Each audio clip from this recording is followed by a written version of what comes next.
Hello students, welcome to the class. Our chapter is Introduction to Partnership and Partnership Final Account.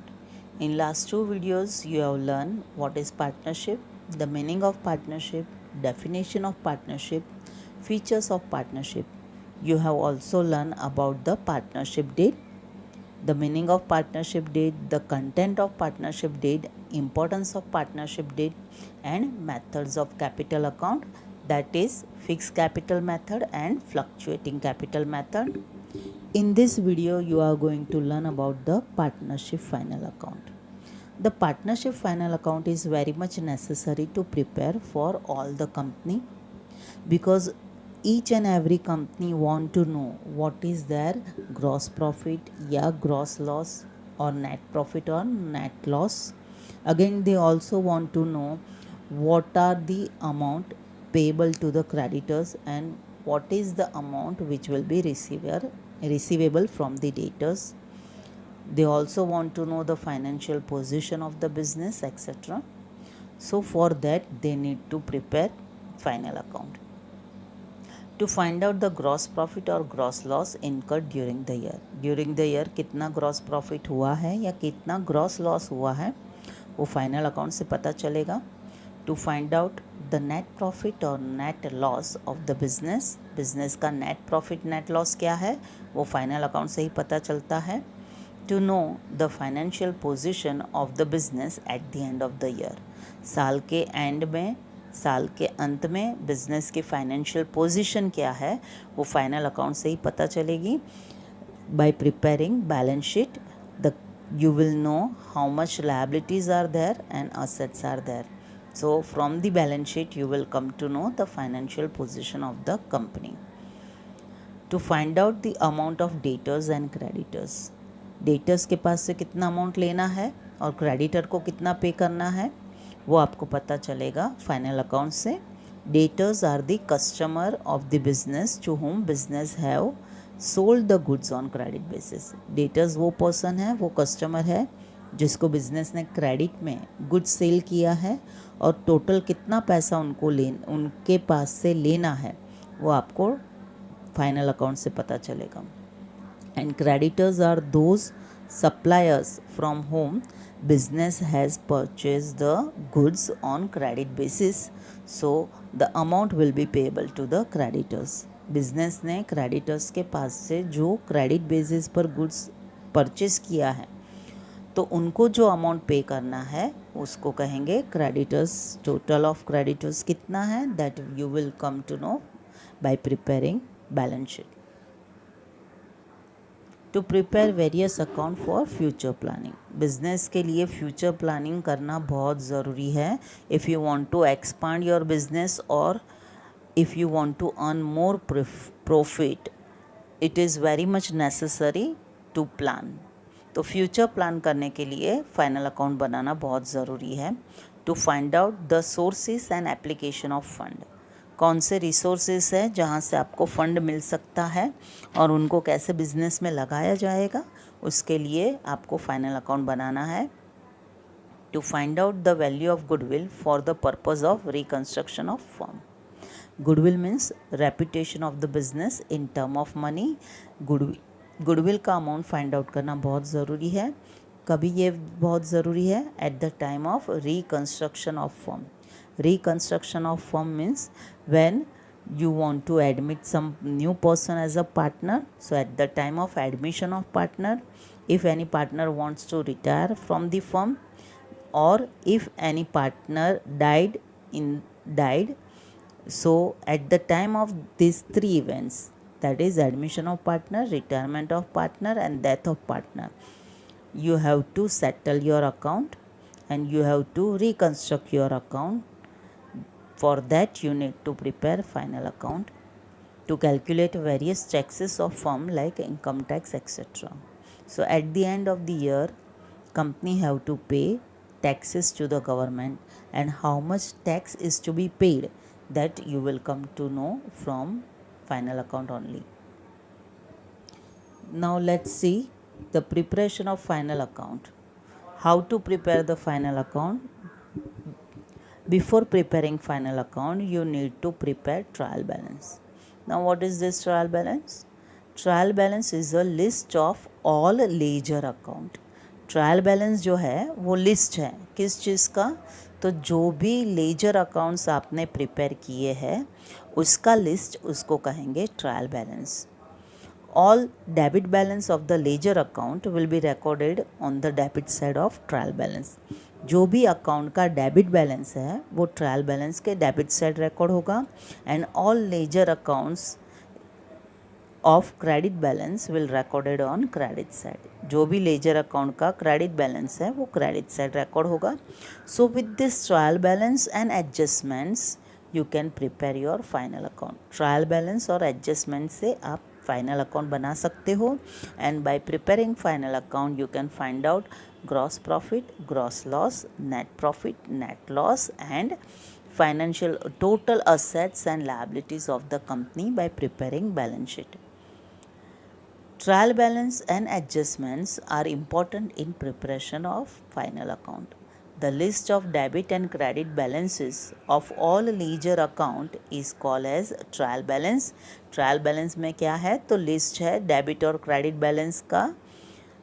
Ledger account के जो भी debit and credit balance है उसका list है trial balance. The final account is prepared at the end of every financial year.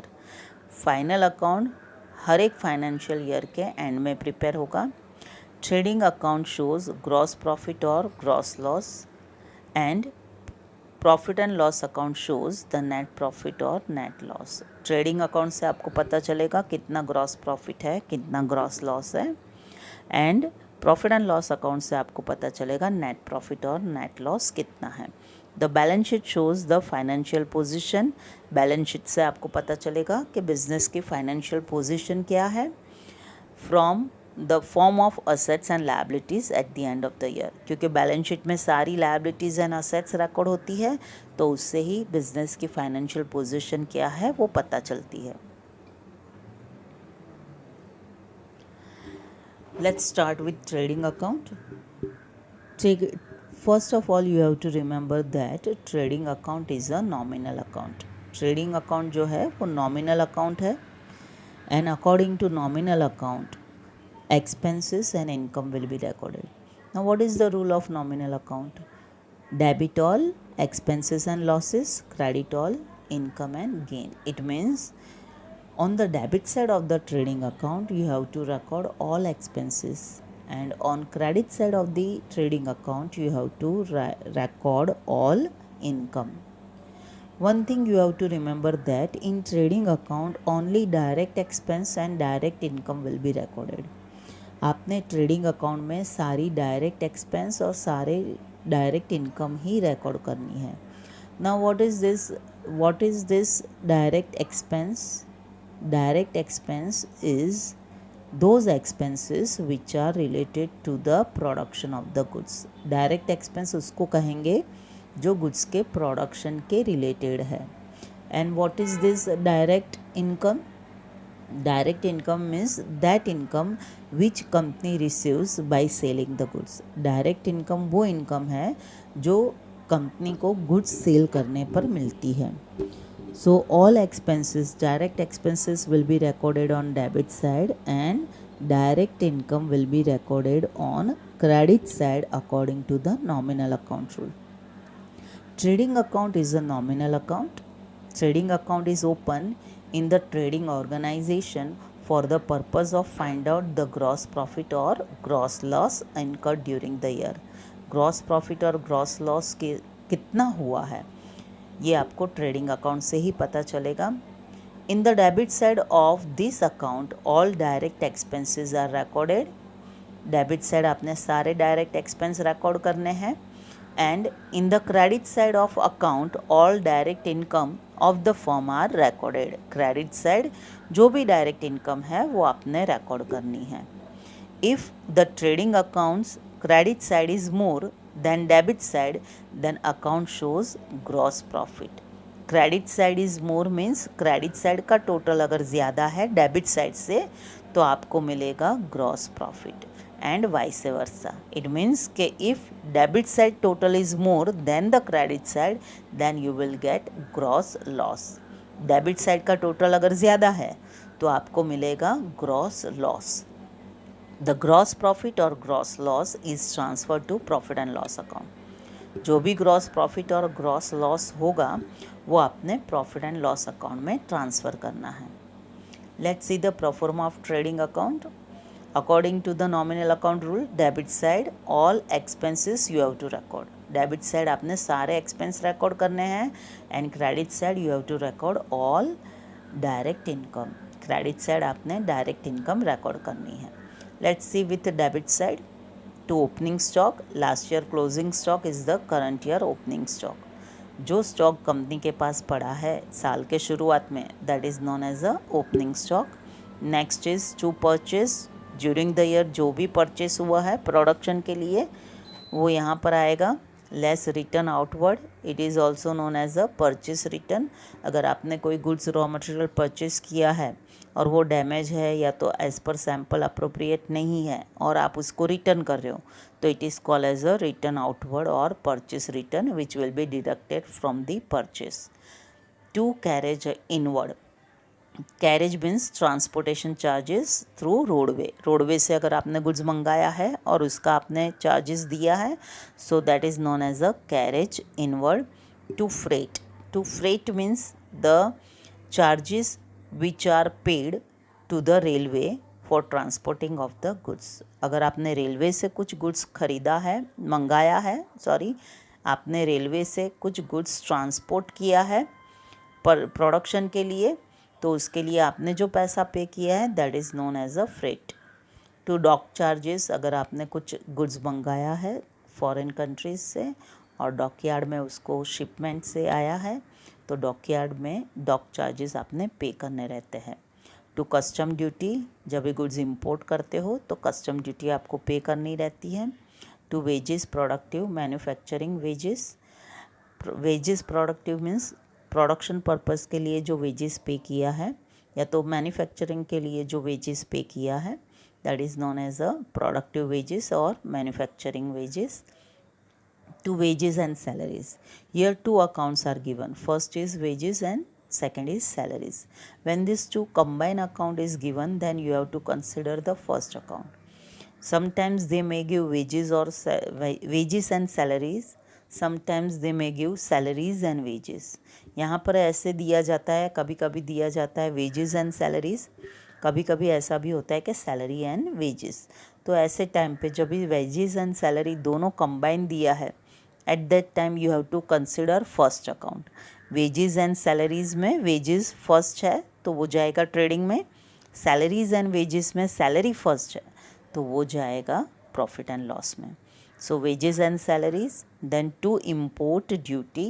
कोई goods आपने import किया है फॉरेन कंट्री से, उसका ड्यूटी आपने पे करना है, import duty. Coal, coke, gas, ये प्रोडक्शन के लिए जाता है. Coal, coke, gas, motive power, oil, water, grease, ये सब प्रोडक्शन में यूज़ होता है, इसलिए ट्रेडिंग में debit side. To royalty on purchase and production. अगर आपने किसी के पास से परमिशन लिया है उनके जैसा गुड्स बनाने के लिए और उनको कुछ रॉयल्टी पे की है या कोई गुड्स आप परचेस कर रहे हो और उनसे परमिशन ली है वैसा ही गुड्स परचेस करने के लिए, तो आप जो उसको पैसा दे रहे हो that is known as a royalty. तो आपने रॉयल्टी अगर पे की है परचेस पर और प्रोडक्शन पर then it will be recorded in debit side of the trading account. Then primary packing charges. Goods का प्राइमरी पैक किया है सेलिंग के पहले तो ये प्राइमरी पैकिंग चार्जेस जो है वेरी इनिशियल बेसिस पर पैकिंग होता है, फाइनल पैकिंग नहीं है ये. तो ये प्राइमरी पैकिंग चार्जेस आपने ट्रेडिंग अकाउंट डेबिट साइड लिखना है. Factory lighting and heating. Production के लिए जो भी लाइटिंग और हीटिंग यूज़ हुआ है that will be recorded on debit side. To factory rent and rates. Factory का जो भी रेंट और रेट दिया है वो इसमें रिकॉर्ड होगा. To factory insurance. फैक्ट्री के लिए कोई इंश्योरेंस निकाला है तो वो अपने डेबिट साइड लिखना है. Work manager salary. प्रोडक्शन के लिए अगर वर्क मैनेजर को अपॉइंट किया है तो उसकी सैलरी आपने जो पे की है तो here it is known as a work manager salary, that will be recorded on debit side. To gross profit carried down, it means when credit total is more than the debit side, then you will get difference on debit side, which is known as a gross profit. जब भी credit side का total ज़्यादा होगा debit side से, तो difference आपको लिखना है डेबिट साइड और उसको कहा जाएगा to gross profit. Now let's see the credit side. By sales, ये सेल्स कौन सी चीज़ का है? तो गुड्स का. जो भी गुड्स का सेल हुआ है वो ट्रेडिंग अकाउंट में क्रेडिट साइड रिकॉर्ड होगा. लेस रिटर्न इनवर्ड, जो गुड्स आपने सेल किया है और आपको गुड्स, वो कुछ गुड्स आपको रिटर्न मिला है, that is known as a return inward और sales return which will be deducted from the sale. Then by gross goods loss by fire, goods अगर आग में जल गया है तो रिकॉर्ड करना है credit side. By goods loss by theft, अगर गुड्स की चोरी हो गई है तो भी आपने ट्रेडिंग अकाउंट क्रेडिट साइड लिखना है. By goods distributed as a free sample, अगर फ्री सैम्पल में आपने गुड्स लोगों को दिया है तो वो जाएगा trading account credit side. By goods lost in accident, अगर एक्सीडेंट में गुड्स का लॉस्ट हो गया है तो आपने लिखना है credit side. By goods withdrawn by partner, अगर पार्टनर ने गुड्स अपने पर्सनल यूज़ के लिए विड्रॉ किया है तो वो जाएगा trading account credit side. By closing stock, closing stock means stock at the end of the year, जो स्टॉक साल के अंत में और eight the end of the year जो स्टॉक बच गया है गुड्स का, उसको कहेंगे क्लोजिंग स्टॉक. ये सारे आपको मिलेंगे एडजस्टमेंट में. कौन से? तो by goods loss by fire, goods lost by theft, goods distributed as a free sample, goods lost in accident, goods withdrawn by partner, closing stock. ये सारा आपको मिलेगा एडजस्टमेंट में, जिसका एक इफेक्ट आपने ट्रेडिंग अकाउंट के क्रेडिट साइड देना है.